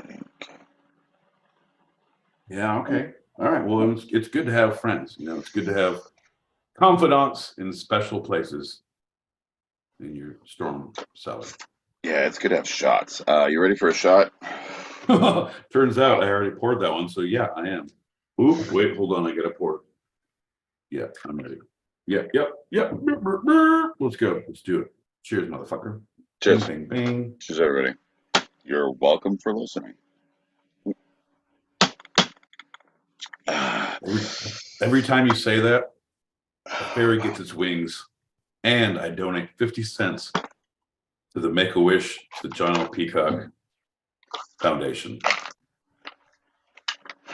Ooh. Oh, okay. All right, buddy. What's up? Well, this lightning round. Hold on. I got a little something in it. Well, this lightning round is one of your favorites and mine. You're an animal and must be destroyed. Sorry. That's right. It's the negative Nelly. This is where I, talk to my boy Pete, and and he is a little bit of a negative Nelly, just with one quick response.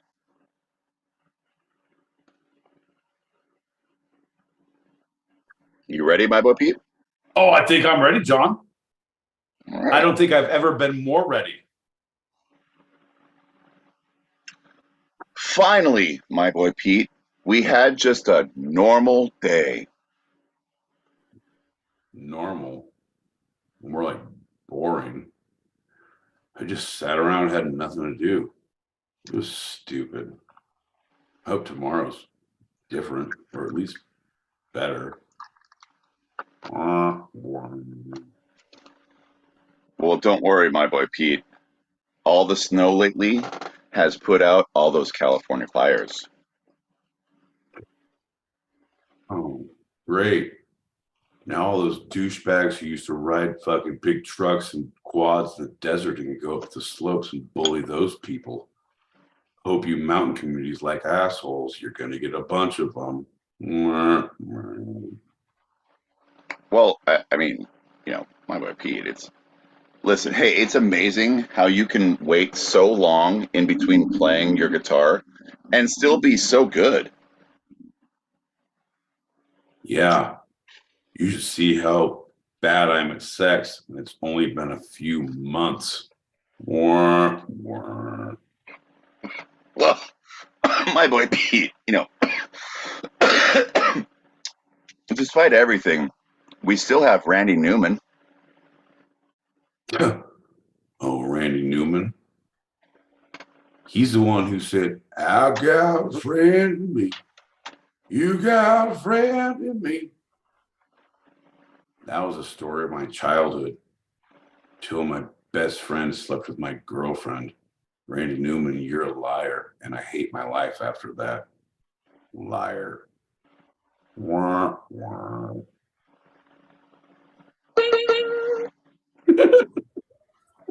Well, that was completely different than you've ever played it, but I liked it. I liked it, my friend. You said that was completely different than you've ever played it. You said you want to have a conversation with me. So you want to talk to me? I'll talk to you. You just gave me a topic normally about a negative Nancy, and I get to be a negative Nancy giving it an editorial. You want to be interjecting yourself into this, John? Welcome to the party. That's what we deal with on a goddamn weekly basis. Tuesdays, Thursdays, 8 p.m. Pacific, 11 p.m. Eastern. If you can't see us live on the YouTube, you can see us on Spotify, Apple Pod, Amazon Music, Patreon, Farmers Only, Fans Only, Only Fans. That's where we rate our favorite box fans, Cabana Boys. Your Cabana Boys oscillate? I need to get a better writer in my contract.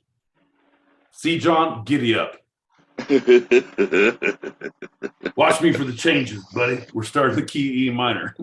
Trying to keep up. Hey, do we have any messages, or should we go into our last segment? We got one message, and we'll play that motherfucker right now. Okay. Randy Newman is the gift that keeps on giving. Because whenever you sing, you've got a friend in me who does not link that to sex. Come on. You got a friend to me. You got a friend to me. With a rose seems hard ahead, and you're miles and miles from getting me into bed. Just remember what your old friend said. Oh, you got a friend in me. Well, my boy Pete, I don't know if you looked at the title of our show in our live recording here on the Stereo app, as we do that every week, Tuesdays. Not Tuesdays, but Tuesdays. And also Thursdays, 8 p.m. Pacific, 11 p.m. Eastern. And we bring our Thursday shows, Two-Sided Podcast, onto Spotify, Apple Pod, Amazon Music, etc., etc., etc. But we're going to talk about the life and works of Randy Newman. Oh, people are low, tougher and stronger. I do too. When they say, I love you. It's not often, but every once in a while, with some of my segments, I really want to reach out to you and be like, hey, have you heard music beyond the Toy Story stuff about this person? And I just can't because, you know. No, because I know for a fact, I know it's just like Burt Bacharach. So it's to me, Randy Newman is Burt Bacharach in the way that I know his name. I know he's famous for a shit ton of things. He's been nominated for like more musical Academy Awards. He's done more jingles. He's done more things. I promise you, bro, I know them. If you have me name them without looking them up, I would have a difficult time. If you hum a few bars, I can start dancing, and then I'll pick up on the chorus. John, Okay. say a name of a song, and that can be a fun thing. You're gonna do your fun segment. How about this, John? Got the first 4 paragraphs, just start naming songs, see if I know them. Hum a couple bars and see if I can't sing the rest. There's your first fucking 2 pages. I can do that. I want to give a little bit of his background but like, yeah, you're right. All right. You don't know. Then your last 4 pages. Because you're right. Because just like Burt Bacharach, you've also heard a lot of the songs that he wrote, whether he sang them or not, and you falling on the head. And you I did know, not because know it was that's his his only one. until Right. And then you don't know until you what know. do you and I get saw, when you fall in love? fall in love. Ladies and gentlemen, Burt Bacharach. Yeah. Elvis Costello did a huge collaboration. Oh, wait, we're getting off topic. All right, Randy Newman. So. Here we go. All right, I'm going to give you a couple of teasers. Yep. Mama Told Me Not to Come is one of his songs.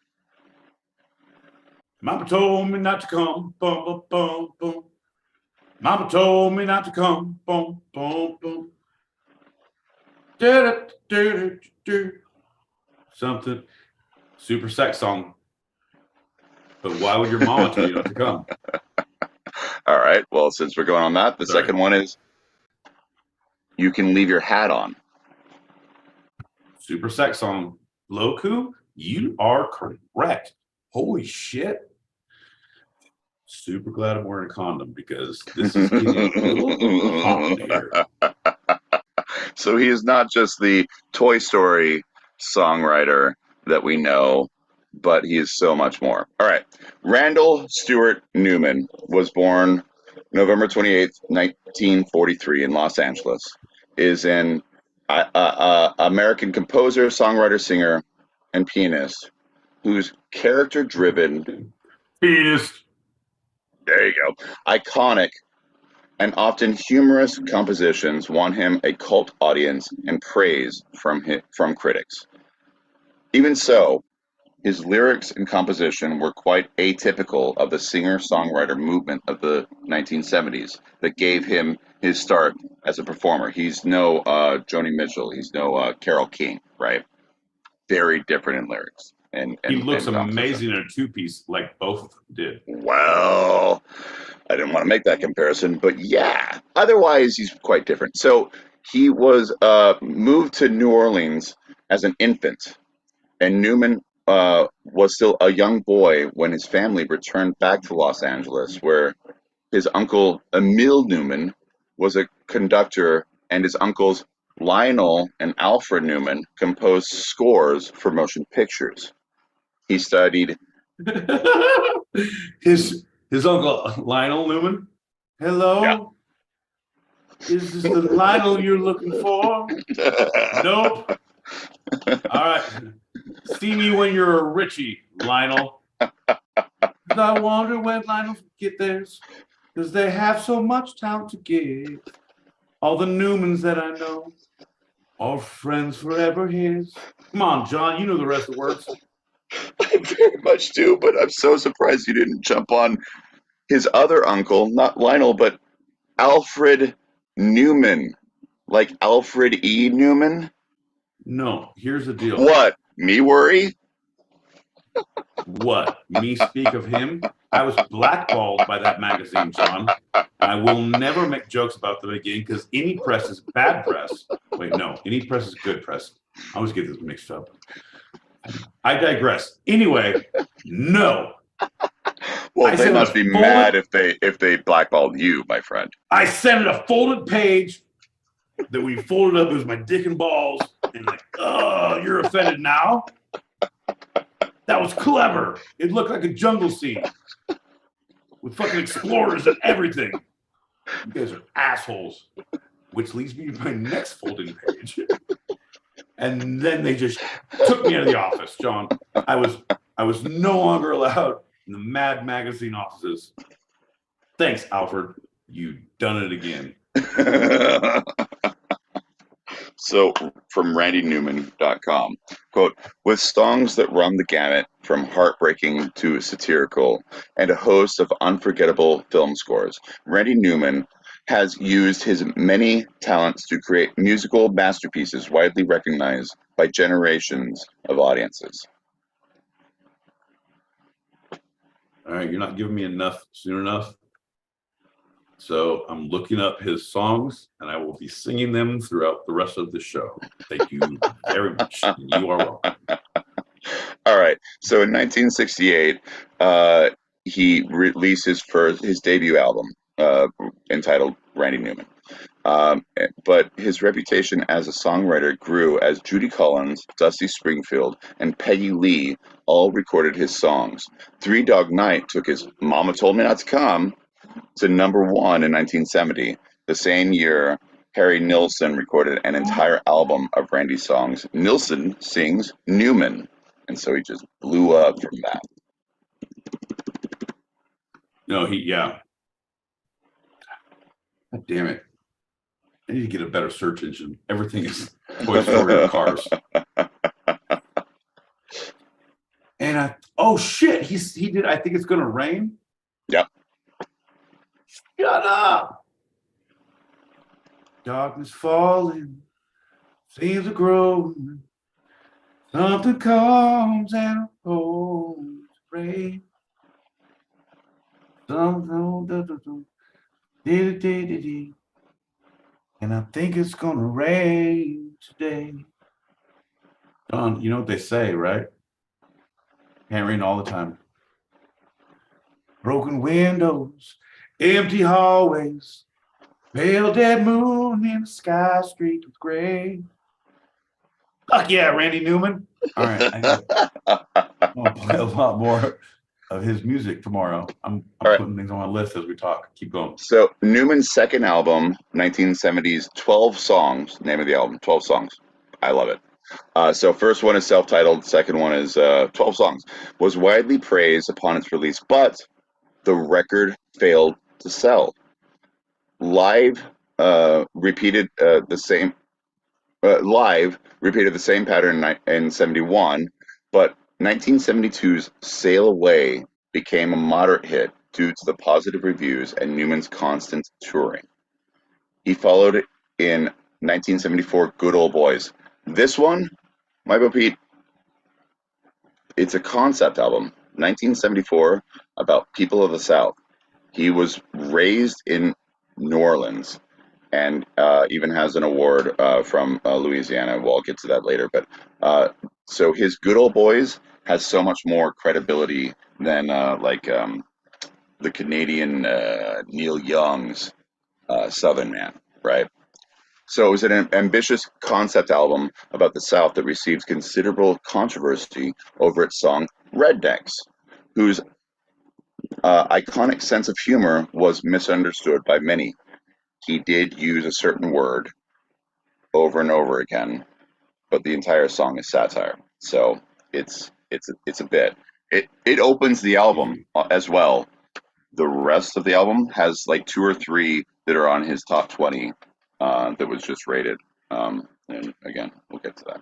So this is where I'm starting. Okay. All right. John, you know you got a friend in me, right?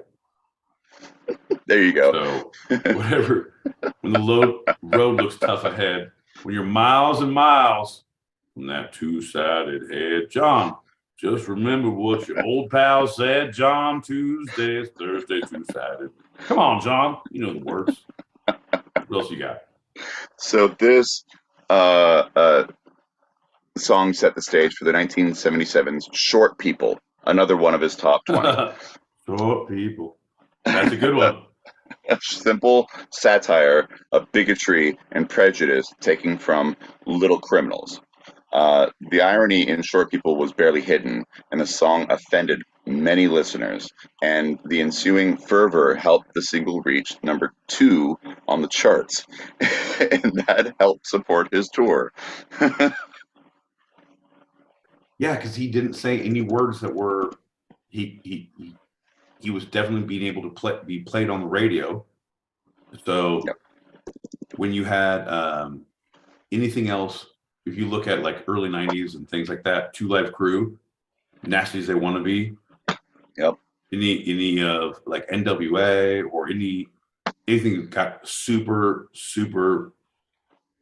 media attention, people had to go buy the album to hear it, and they did. But this was like, and that it was not enough people to go to the top of the chart. It just was like you went platinum, you got a gold record, which was like, who cares? You got money. He got to be famous. He got to be number one on the charts because short people, boop, boop, boop, boop, boop, boop. You got a friend in short people. Come on. You got short people friends. When the load looks super tall, put your two friends who are short on each other's shoulders. They'll see a mile away. Boop, boop. Isn't that the words, John? Yep. Nailed it. Nailed it. So Newman's accomplishments extend beyond his own recordings of the satiric, witty songs and his compositions for legendary musicians, because since the 1980s, he has worked mostly as a film composer, including scores for Leatherheads, Pleasantville, Marriage Story, Meet the Parents, Seabiscuit, and I'm going to go into a couple others because... Biscuit. I'm going to wait for Toy Story. You ain't ready for Toy Story yet. You're going to start singing You Got a Friend in Me, and nobody needs that right now. We're going to focus on Seabiscuit for the moment. John, isn't that what you're going to say? Awakenings. Do you remember that movie? Robert De Niro. Oh, I'll catch a tennis ball right here without even looking at it. I know exactly Awakenings.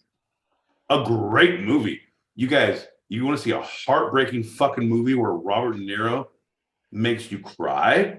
Holy balls and sack. Ladies and gentlemen, boys and girls, children of all ages, I recommend Awakenings.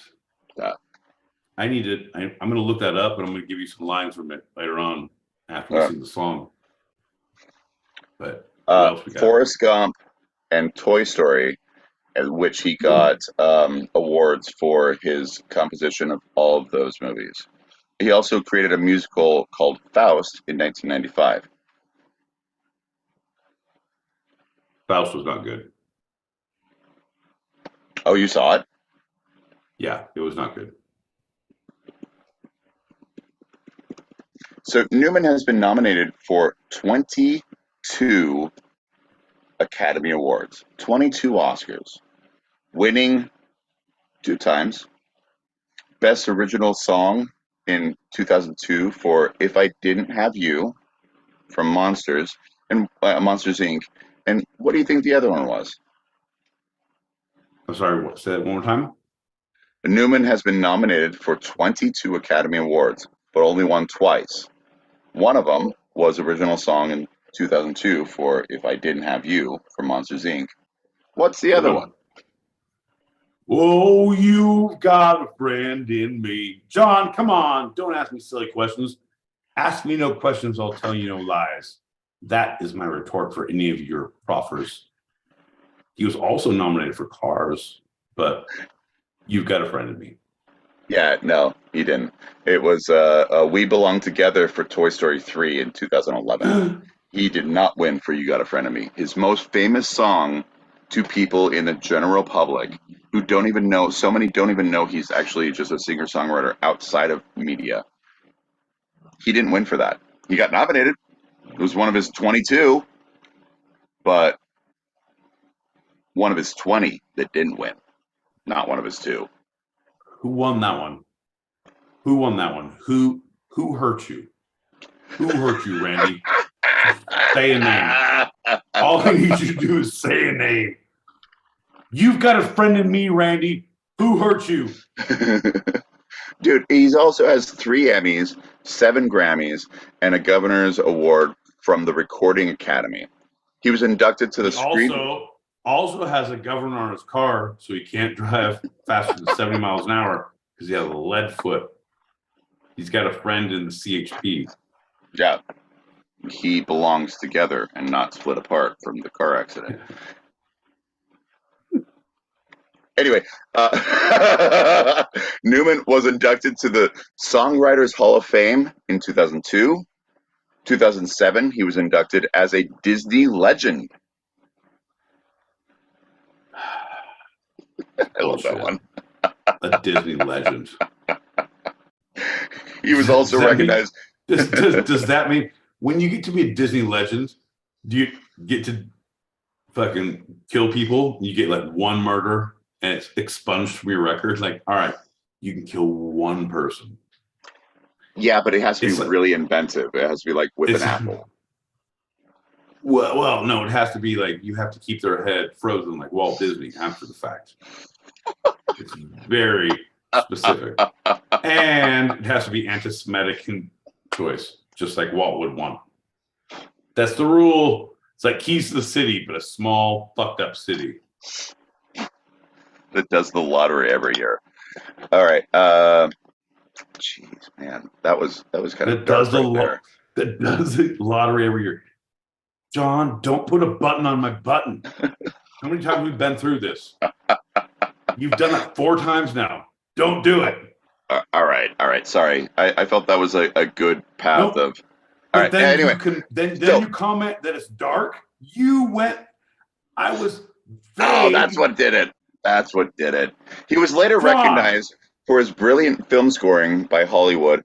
Quote, composer Randy Newman was honored with the 2,411th star on the Hollywood Walk of Fame. The president and CEO of Hollywood Chambers of Commerce was there, presided over the ceremony, and guests included John Lasseter, Eric Idle, and Woody and Buzz Lightyear from Toy Story. So it was 2010, June 2nd. And in 2011, Newman was inducted into the Louisiana Music Hall of Fame. A lot of accolades. Let's go. Let's keep going before I start attacking you on a personal level. Let's just. Yeah, this is a quick one. So he was married to German-born Roswitha Schmal from 1967 to 1985, and they had 3 sons. He was married to Gretchen Priest. Was that where he did the music for My 3 Sons? Yes. Yeah, it actually Ernie, is. Yeah. Eddie, Jimmy. I don't know. In the mid-70s. Okay, keep going. The answer is no, he did not. We're not spreading lies. John was saying yes and because he's not sure how to get out of this fucking situation. Having a hard time with John. Gretchen Priest, 2 children, and they're still together. Patrick Newman and Alice Newman. Since 1990. Paul Newman, favorite salad dressing. December 2016, Newman published an autobiography entitled Maybe I'm Doing It Wrong, The Life and Music of Randy Newman. Maybe I'm doing it wrong. Randy, do you have to sing everything? Maybe I don't, but I do. Come on, Randy. Even though my old head, come on, John. Me miles down your head. Come on. Just remember what old Bell said.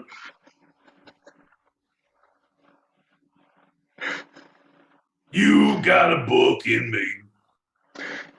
The Guardian listed his top 20 songs in January of this year, just a couple months ago. I'm not going to go through any of them. Okay, but to say, when you don't go through any of them, you don't have to say I'm not going to go through any of them. When you don't do something, you don't have to say you're not going to do the things. So that's one of the things. Here's a note that you need to take away from this goddamn show, John. You're breaking my mind. Don't tell me the things you're not going to do. Just tell me what you're going to do. How about that? What I'm going to do is let you know that none of his Toy Story songs are on this top 20 list. It's all about his singer-songwriter compositions that he created. A lot of it is early work, but it stretches into the 90s. So, 100%, and it's some good stuff. I've been going through it. Yeah. Well, apparently they didn't hear the Toy Story 1 soundtrack when he had a friend in you, because that to me is number 1. John. Uno numero. Por favor. So outside of that list, a different interview has Randy Newman himself saying that these are songs that are near and dear to his heart, and his story include "You Got a Friend in Me," Yeah.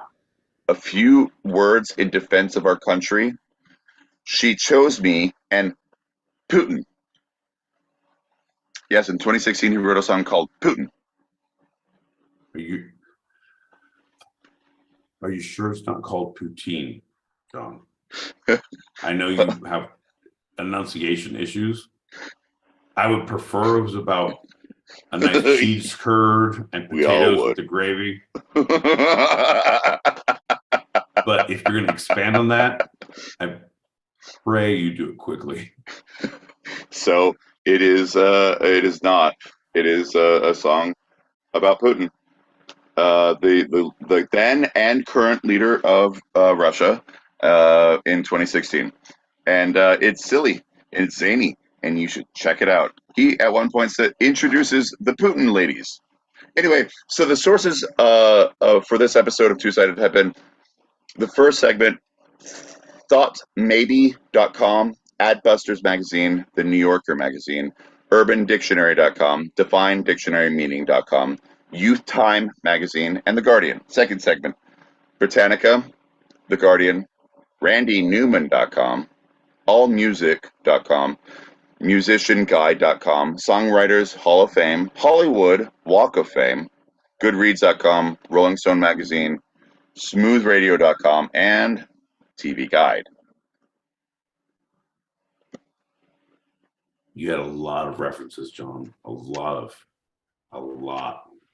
I praise you for your work. My segments were brought to you by Sailor Jerry, the need to be loved by my family, the fear that I will be left alone in this world after the nuclear war with North Korea, Tommy James, who was the singer of Crimson and Clover, Over and Over, and Woody from Toy Story 1. He can fuck right off in Toy Story 2 and 3, but he had a friend in me in Toy Story 1. That's all I have to say. Well, before we head out, my boy Pete, is there anything from this episode you'd like to take a second glance, a second look, a second thought, a second opinion at? This is Pete's Retraction Quarter. Yeah, no, 100%, John. I would like to. I feel like I should look at what we're talking about and write my references based off of the things you put, so I would be a lot funnier. Because at this point, it's all from the hip, baby. I'm as shocked as you are. That's all I have to say. So that's all I have to retract. Well, thanks for listening, everybody. Hey, you want to do a quick shot before we head out? Or, we're going straight into the green room. You know that. Ladies and gentlemen, boys and girls, we are the Two-Sided Podcast. We are here every Tuesday, Thursday, 8 p.m. Pacific, 11 p.m. Eastern. We are live. I'm sorry, what? Still going to read it.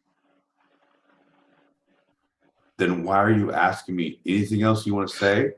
Then just fucking say it, John.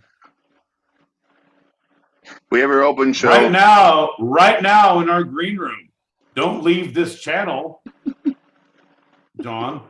Don't act. Jesus, man. If you need to read your thing, then don't ask me, bro.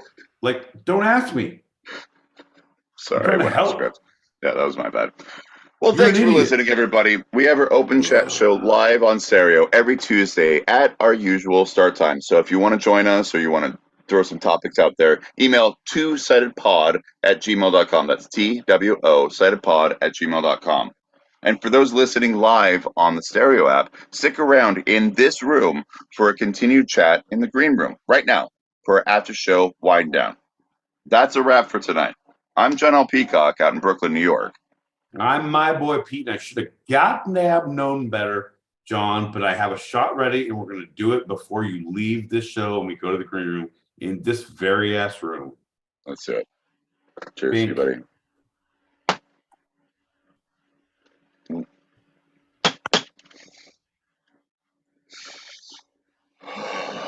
And this was our show. You can eavesdrop wherever you get your podcast and even join us live, both on our YouTube channel, handle at Two-Sided Pod, TWO, Sided Pod, all one word, and the Stereo app every Thursday, 8 p.m. Pacific, 11 p.m. Eastern, as we talk about the two sides of life, the serious and the fun, here on Two-Sided. I love you, Pete. Boo! Boo! Boo this man! Love you, John.